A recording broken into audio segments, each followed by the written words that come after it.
और इसीलिए हे धर्म ध्वज रक्षक, मैं जो कहने जा रहा हूं उसे ध्यान से सुनो।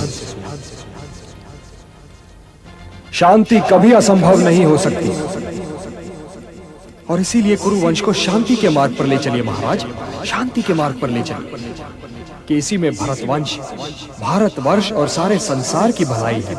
इतिहास गंधार नरेश शकुनी से यह नहीं पूछेगा कि इन्होंने द्यूत क्रीड़ा में कपट क्यों किया था, क्योंकि वो कपट आपकी सभा में हुआ था महाराज। इतिहास युवराज दुर्योधन से भी यह नहीं पूछेगा कि इन्होंने भरत कुल वधु को भरी सभा में क्यों घसीट बुलवाया।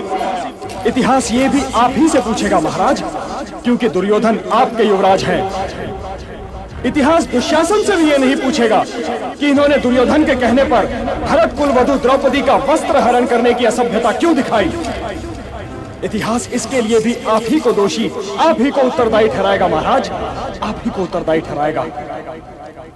इसलिए ये जान लीजिए कि शांति का कोई विकल्प नहीं है। युद्ध तो कदाचित कोई नहीं चाहता केशव। यदि कोई युद्ध नहीं चाहता पितामह, तो फिर ये कदाचित क्यों? कदाचित ये तो आप भी जानते हैं पितामह और मैं भी कि युद्ध चाहने वाले इधर भी हैं और उधर भी। इसलिए आज कदाचित जैसे शब्दों को इस राज्यसभा से निकाल दीजिए पितामह, क्योंकि कदाचित जैसे शब्दों की छाया में शांति की बात नहीं हो सकती।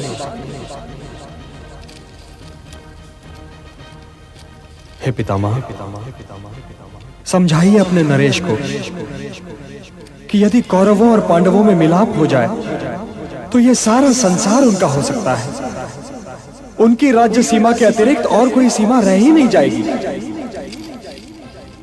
किंतु जो युद्ध हुआ महाराज, तो आपके पास कुछ नहीं रह जाएगा, न पुत्र और न ही अनुज पुत्र। क्या पता आपको किस किस के शव पर रोना पड़े महाराज, किस किस के शव पर रोना पड़े। क्या आपके पास आपके अनुज पुत्रों में से किसी का शव आए महाराज, तो क्या आप उसे शत्रु का शव मानकर किसी प्रकार का आनंद अनुभव कर पाएंगे? हे वृद्ध नरेश, इससे पहले कि आप प्राण त्यागें, कुल को एकत्र कीजिए नरेश, कुल को एकत्र कीजिए। पांडव आपके स्नेह की छाया में पले बढ़े हैं।